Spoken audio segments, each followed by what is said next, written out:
তো hello guys, তো আজকে আমরা যে আইপিওটির ব্যাপারে দেখব সেটি কিন্তু একটি রিয়েল এস্টেট কোম্পানি। তো কোম্পানির নাম হচ্ছে কল্পতরু লিমিটেড। তো এই কোম্পানির ব্যাপারে আমরা একটু ডিটেলস অ্যানালাইসিস করব, যে কোম্পানি কি কাজ করে এবং কোম্পানির মধ্যে ফিউচারে গ্রোথ পোটেনশিয়াল কী রকম আছে। তো এই কোম্পানি তো আইপিও নিয়ে আসছে, তো এই আইপিওর টাকা দিয়ে কোম্পানি কি করতে চলেছে সেটিও দেখব আমরা, এবং আমাদের মতো সাধারণ মানুষ এই কোম্পানিতে টাকা লাগাতে পারবে কি পারবে না সেটাও আমরা একটু দেখে নেব। তো চলুন ভিডিওটি শুরু করা যাক।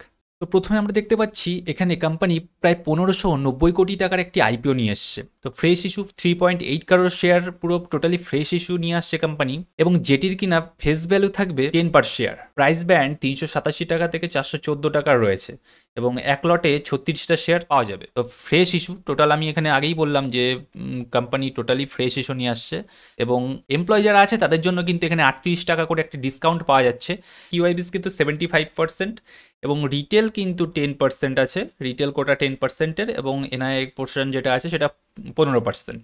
ঠিক আছে, তো রিটেল 10% নিশ্চয়ই কোনো আগে কোম্পানি লসে ছিল, তার জন্য এটা 10% এখানে রিটেল কোটা দিয়েছে, না হলে এখানে 35% থাকে। আচ্ছা, তো এবার আমরা দেখে নেব আইপিওটি কবে আসতে চলেছে, এবং tentative allotment date, refund date এগুলো কবে কি আছে, লিস্টিং ডেট কবে আছে।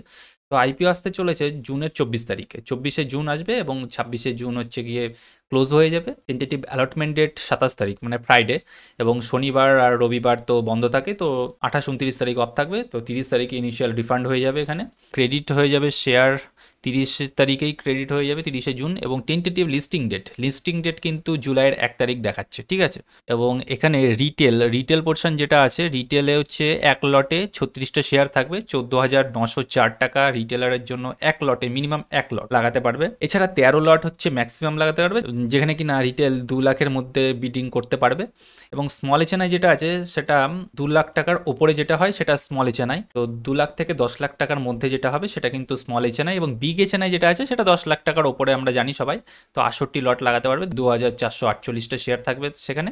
তো কোম্পানির শেয়ার হোল্ডিং কিন্তু 100% আছে, তো কোম্পানির টোটাল শেয়ার কিন্তু কোম্পানির কাছেই আছে। তো এখন যেটা 19% ড্যালিউট করবে কোম্পানি। তো এখন দেখবো কোম্পানি কবে তৈরি হয়েছিল।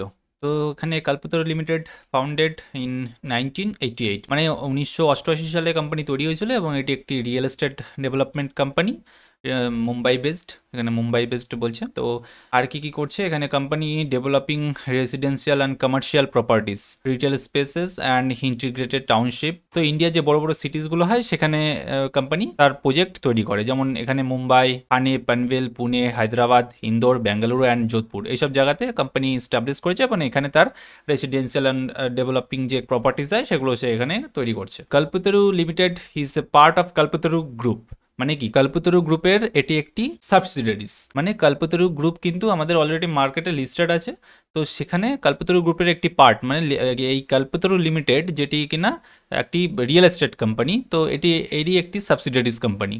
তো এখানে 31শে মার্চ অব্দি ডেটা দেওয়া আছে, 31শে মার্চ 2024-এ কোম্পানি 40টা ongoing projects and completed 70 projects, মানে 70টা প্রজেক্ট সে কমপ্লিট করে ফেলেছে, এবং 40টা এখনো রানিং চলছে। তো এবার আমরা দেখবো কোম্পানির ফিনান্সিয়াল। তো কোম্পানির ফিনান্সিয়াল কিন্তু যে কোনো কোম্পানির জন্য একটি তার ব্যাকবোন হিসেবে কাজ করে। ঠিক আছে, কারণ কোম্পানি ফিউচারে কি করবে এবং পাস্টে সে কীরকম রিটার্ন দিয়ে এসছে সেগুলো জানা খুবই দরকার। তো ফিউচারটাও আমাদের দেখতে হবে, মানে ফিউচারটা এখান থেকে বোঝা যাবে যে কোম্পানি ভালো না খারাপ, যে এখান থেকে কোম্পানি ভালো হতে পারে না খারাপ হতে পারে, তো সেটা এখান থেকে আস্তে আস্তে আমরা ফিনান্সিয়াল দেখে বুঝতে পারবো। তো চলুন ফিনান্সিয়ালটা দেখা যাক। তো এখানে 2022, 23, 24 এবং 2024-এর যে 3টে কোয়ার্টার আছে, তো 2024-এর ডিসেম্বর অবধি সেটা ডেটা দেওয়া আছে। এখন দেখবো আমরা অ্যাসেট। তো অ্যাসেট কি আছে সেটা দেখে নিই। 13,400 কোটি টাকা 2022-এ, 12,540 কোটি টাকা 2023-এ, এবং 13,880 কোটি টাকার মতো, মানে মোটামুটি অ্যাসেট এখানে প্রথমে একটু বেশি ছিল, তারপরে মানে ফ্ল্যাকচুয়েট করছে, অ্যাসেটে ফ্ল্যাকচুয়েট আছে। তো তারপরে যে 9 মাস ছিল সেখানে 15,562 কোটি টাকার মতো অ্যাসেট দেখা যাচ্ছে। অ্যাসেট মোটামুটি আছে। তো রেভিনিউটা দেখি এবার আমরা।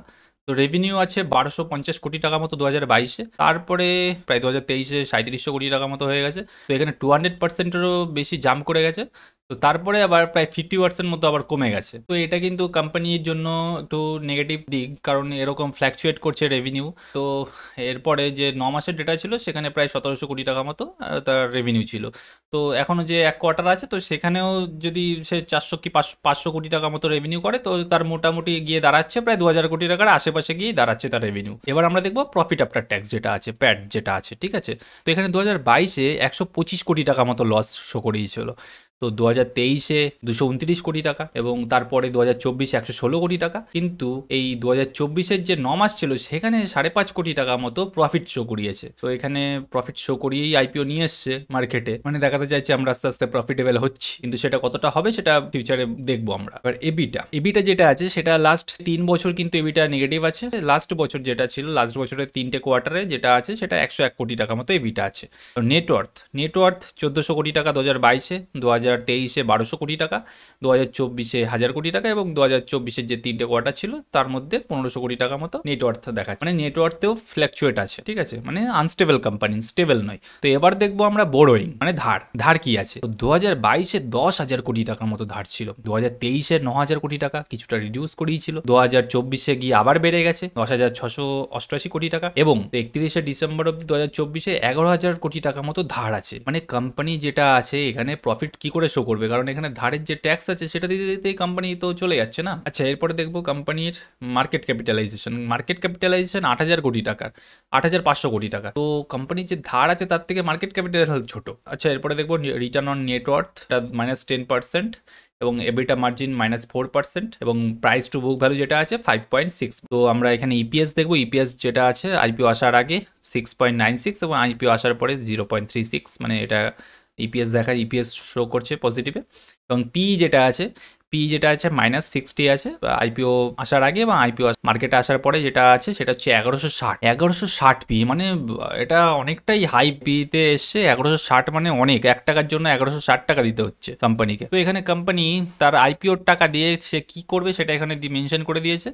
রিপেমেন্ট মানে এখানে সে বোরোয়িং যেটা আছে সে ধারের প্রায় 1190 কোটি টাকা, 92 কোটি টাকা মতো সে ধার শোধ করবে। তো 1192 কোটি টাকাও যদি ধার শোধ করে, তার কাছে তাও 10,000 কোটি টাকার আশেপাশে তাও ধার থাকবে, এটা কিন্তু অনেকটাই বেশি। তো এরপর আমরা দেখবো কোম্পানির পেয়ার কম্পারিজন। তো পেয়ার কম্পারিজনটাও কিন্তু আমাদের দেখা দরকার। তো এখানে বেশ বড় বড় নাম আমরা দেখতে পাচ্ছি পেয়ারে, যেরকম রয়েছে ওবেরয়, ম্যাক্রোটেক, গোদরেজ, সানটেক, মাহিন্দ্রা, কিস্টোন, প্রেস্টিজ, ঠিক আছে, এরকম বড় বড় নাম আমরা দেখতে পাচ্ছি পেয়ারে। তো এখানে ইপিএস কিন্তু ইপিএস ওবেরয় 52, 16, 26, 4, 6, 9, 34, এখানে সবারই কিন্তু পজিটিভ ইপিএস শো করছে, কিন্তু একমাত্র এই কল্পতরুর কিন্তু -7 ইপিএস শো করছে। এবং পি যেটা আছে, পি এখানে 33 আছে ওবেরয়, 77 ম্যাক্রোটেক, এবং গোদরেজ 112, 115 হচ্ছে সানটেকের, 88 এখানে মাহিন্দ্রা। সব মানে মোটামুটি পি কিন্তু যেটা আছে, পি এখানে দেখতে পাচ্ছি আমরা 33 থেকে 115-র মধ্যে। কিন্তু কল্পতরু লিমিটেড যেটা আইপিও নিয়ে আসছে সেখানে কিন্তু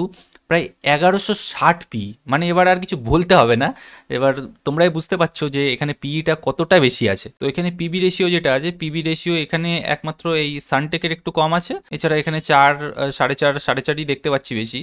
তো ওবেরয় যেটা আছে সেটাও ভালো, এবং কিস্টোন এবং মাহিন্দ্রা যেটা আছে সেটাও 4.6 হচ্ছে পিবি রেশিও রয়েছে। কিন্তু এখানে যেটা আছে সেটা 5-এর ওপরে কিন্তু কল্পতরু লিমিটেড পিবি রেশিও আসছে। তো এবার কথা হচ্ছে কোম্পানিতে আমাদের কি করা উচিত। তো কোম্পানি যেহেতু এতটাই হাই পিতে নিয়ে এসছে, তো আমরা এখানে কোনো লিস্টিং গেইন পাবো কি পাবো না সেটা কিন্তু ডিপেন্ড করছে কোম্পানির যে জিএমপি আছে। এখানে যদি জিএমপি ভালো থাকে, যেমন এখানে এখন 2% কি 3% জিএমপি দেখাচ্ছে, তো জিএমপি যদি ভালো থাকে অবশ্যই এখানে 3 থেকে 5% একটা লিস্টিং গেইন হতে পারে, যদি এখানে কিউআইবি সাবস্ক্রাইব করে। তো কিউআইবি যদি সাবস্ক্রাইব করে তাহলে এখানে একটা 2 থেকে 5% একটা লিস্টিং গেইন থাকতে পারে, এবং নেগেটিভে 2 থেকে 5% নেগেটিভ, এবং পজিটিভ 2 থেকে 5%, এইটুকু মধ্যে আমরা লিস্টিং গেইন পেতে পারি। তো মার্কেটের লিস্ট এই হিসাবেই মার্কেটের কিন্তু লিস্ট হতে পারে কোম্পানিটি। তো অবশ্যই আইপিওতে টাকা লাগানোর আগে ফাইন্যান্সিয়াল অ্যাডভাইজারের সাথে কথা বলে নেবেন, এবং ভিডিওটি ভালো লাগলে অবশ্যই শেয়ার করবেন, লাইক করবেন, এবং কমেন্ট করবেন, এবং চ্যানেলটি সাবস্ক্রাইব করে পাশে থাকা বেল আইকনটি প্রেস করবেন। তো দেখা হচ্ছে পরের ভিডিওতে। ধন্যবাদ।